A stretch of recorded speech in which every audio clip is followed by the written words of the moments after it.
आज जो आप स्मृति दिवस के रूप में मना रहे हैं, आज माता रमाबाई जी का परिनिर्वाण दिवस है।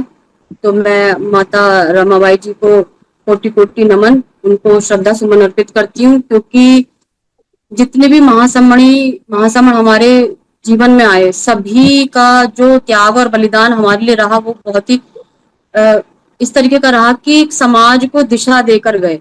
तो इसी क्रम में हमारी जो माता रमाबाई रही है, जिनको हम त्याग की मूर्ति कहते हैं, उनका समर समाज सदा ही ऋणी रहेगा, क्योंकि उन्होंने बाबा साहब का हर कदम पर साथ दिया। अगर वो साथ ना देती तो आज जो हमारी यहाँ पर जो हम आए हैं, कदम से कदम मिलाकर चल रहे हैं, पढ़े लिखे हैं, तो इन महासमणियों का बहुत बड़ा योगदान है।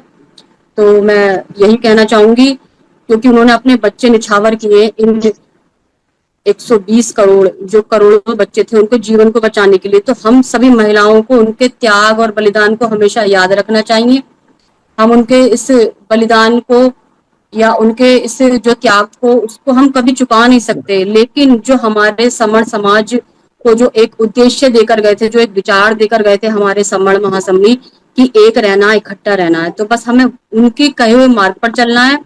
और जो हमारे सामने ये समण संघ है, 4 सालों से काम कर रहा है समण समाज को जोड़ने का, तो इस उद्देश्य की पूर्ति हम कर सकते हैं। तो महिलाओं को बहुत अच्छा इसमें काम करने का अवसर मिल रहा है, जुड़ने जोड़ने का काम करना चाहिए। जो हमारे महासमण हमें कह के गए कि इकट्ठा रहना है, और हम इकट्ठा रहेंगे तो हम जीतेंगे। तो इसी आशा के साथ हमें अपने महासमणों की बात को ध्यान में रखते हुए, उनके त्याग और बलिदान को याद रखते हुए अपने समण समाज को जोड़ने का कार्य करें। और हमें उनसे सीख लेनी चाहिए। हर एक महासमण से हमें सीख मिलती है कि कितनी विपरीत परिस्थितियों में उन्होंने कार्य किए। आज तो हमारे पास सब चीज है, संपन्न साधन है, सब कुछ है। तो हम लोगों को आगे आना चाहिए, अपने समाज को जोड़ने का कार्य करना चाहिए। और समण संघ हमारे पास बहुत अच्छे विकल्प के रूप में है।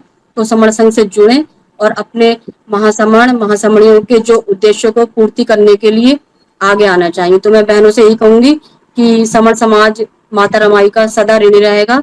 माता रमाई को पुनः मैं बारंबार नमन करती हूँ। सभी को नमो बुद्धाय, जय भीम, संघ नमामि। अगर कोई शब्दों में हेरफेर हुई हो तो मैं संघ से क्षमा चाहती हूँ। आज माता रमाई जी को श्रद्धा सुमन अर्पित करते हुए मैं यही कहना चाहूंगी कि माता रमाई का जो योगदान है वो बहुत ही महत्वपूर्ण रहा है। बाबा साहब ने हमारे लिए जितने भी कार्य किए, हमारे लिए जितना भी उन्होंने किया, वो सब माता रमाई की ही देन है। वो एक ढाल की तरह बाबा साहब के पीछे खड़ी रही। उन्हीं की वजह से बाबा साहब बाहर जा पाए और परिवार से दूर रह के अच्छी शिक्षा ग्रहण कर पाए, और उसके बाद उन्होंने हमारे हक अधिकार हमें दिलाए। तो माता रमाई का जो योगदान है वो बहुत है। और उन्होंने अपने बच्चों का बलिदान देते हुए अपने जो और बच्चे थे, बहुजन बच्चे थे, उनका उद्धार किया। तो हमें भी जो है इससे सीख लेनी चाहिए माता रमाई के चरित्र से, कि किस तरीके से उन्होंने जो है अपने जीवन साथी की सहयोग किया और उनके लिए ढाल बन के कार्य किया। और उन्होंने बाबा साहब को प्रेरित किया समाज के हित के लिए कार्य करने के लिए। तो हम लोगों को इससे सीख लेनी चाहिए कि जो ये हमारा समर संघ चला है, तो हमें अपने परिवार सहित से जुड़ना चाहिए। और जो हमारे जीवन साथी इसमें सहयोग दे रहे हैं सबके, तो अपने अपने जीवन साथी के पीछे ढाल बन के खड़े हों, उनके साथ कंधे से कंधा मिला के उनका सहयोग करें, और जिससे कि हमारे समर संघ जो है ये जल्दी से जल्दी अपने उद्देश्य की पूर्ति के लिए कामयाब हो। इसी साथ अपनी वाणी को विराम दूंगी बहन जी। संगनवामी संगनवामी संगनवामी। बहुत बहुत साधुवाद बहन जी आपका। माता रमाबाई को सत सत हमारा नमन, बार बार नमन, क्योंकि माता रमाबाई जो आज बाबा साहब हमारे लिए करके गए हैं, उसमें माता रमाबाई जो है बाबा साहब के साथ कंधे से कंधा मिलाकर खड़ी रही। कहते हैं कि एक पुरुष को महान बनाने में एक महिला का बहुत बड़ा योगदान होता है।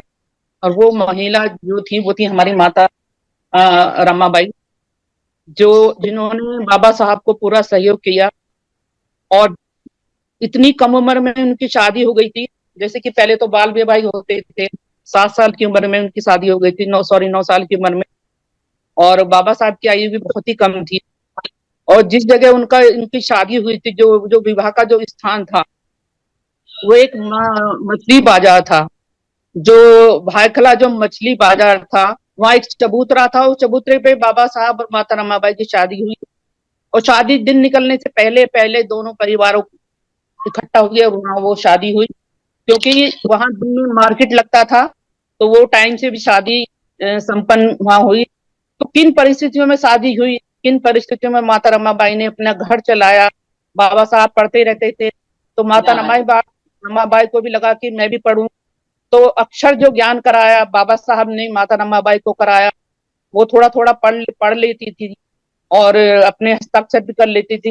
लेकिन घर की जिम्मेदारियों ने और घर की जो परिस्थितियां थी उसमें माता रमाबाई को ज्यादा पढ़ने का भी मौका नहीं मिला।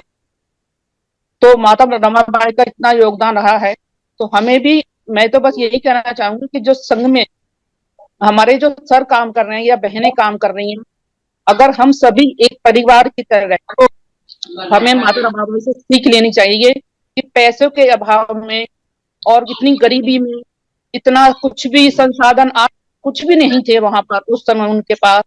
बहुत ही गरीब है वो। दिन में मजदूरी करती थी और रात को शाम को वो उपले गोबर बीन के लाती थी और उपले बना के बेचती। तो वहां जब वो उपले बनाकर कुछ महिलाओं ने क्या ये कहा था कि तुम्हारे पति तो बैरिस्टर हैं, बाहर विदेश में पढ़ते हैं और तुम ये काम करती हो। तभी माता रमाबाई ने कहा था कि अपना घर चलाने के लिए काम करने में कैसी शर्म है, कैसी लज्जा है। तो ऐसी थी हमारी माता रमाबाई, मतलब जो हमारी प्रेरणादायक माता रमाबाई रही हैं। तो उनको ये नहीं लगता था कि मैं ये काम करती हूँ, उनको ये लगता था कि नहीं, मुझे अपना परिवार पालना है, अपने बच्चे पालने हैं। और जो पैसे वो जमा करती थी तो बाबा साहब को भी वो वहां पर भेजती थी। तो यही मुझे कहना था बहन जी कि हमें भी अपने परिवार के साथ संग में काम करना चाहिए, चाहे ये महिलाएं हैं चाहे हमारे सर हैं। तो हमें पूरा सपोर्ट करना चाहिए कि हम संग में अगर काम कर रहे हैं, क्योंकि अगर माता रमाबाई बाबा साहब का साथ ना देती, आज जो हम इतनी, मतलब जो जिस स्थिति में हम यहाँ रह रहे हैं, जिस आजादी से हम रह रहे हैं, तो शायद हम नहीं रह पाते। तो माता रमाबाई को बार बार नमन करती हूँ। और संग नमामि संग नमामि। मैं सरोज कोटा राजस्थान से, और संघ से आदेश है कि मैं कुछ माता रमाबाई के बारे में बताऊं। और माता रमाबाई भीमराव अंबेडकर की पुण्यतिथि पर सत सत नमन। आज 27 मई है, तो उनकी आज पुण्यतिथि है। तो रमाबाई का निधन, डॉक्टर अंबेडकर का पारिवारिक जीवन उत्तरोत्तर दुखपूर्ण होता जा रहा था। उनकी पत्नी बीमार चल रही थी। उनके 3 पुत्र व पुत्री पहले ही देह त्याग चुके थे। 27 मई 1935 को उन पर शोक और दुख का पहाड़ ही टूट पड़ा। मृत्यु ने उनसे उनकी पत्नी रमाबाई को छीन लिया। रमाबाई ने घोर निर्जनता में बड़े संतोष व धैर्य से घर का निर्वाह किया और प्रत्येक कठिनाइयों के समय डॉक्टर अंबेडकर का साहस बढ़ाया। उन्होंने सारी उम्र खुद कष्ट झेले और बाबा साहब को पारिवारिक चिंताओं व झमेलों से दूर रखने की यथासंभव कोशिश की, ताकि डॉक्टर अंबेडकर का ध्यान। रमाबाई की मृत्यु से उन्हें बहुत गहरा आघात लगा। उन्होंने अपने बाल मुंडवा लिए और फकीर से दिखने लगे, इसलिए उनके अनुयायी उन्हें बाबा साहब कहने लगे। इसी समय बंबई सरकार ने 1 जून 1935 से बाबा साहब को सरकारी लॉ कॉलेज का प्रिंसिपल नियुक्त कर दिया। लॉर्ड वेब्रान ने बाबा साहब को जिला न्यायाधीश की नौकरी पेश की और साथ की कहा कि उन्हें शीघ्र हाई कोर्ट का न्यायाधीश बना दिया जाएगा। उस समय के नियम के अनुसार कोई सरकारी कर्मचारी राजनीति में भाग नहीं ले सकता था।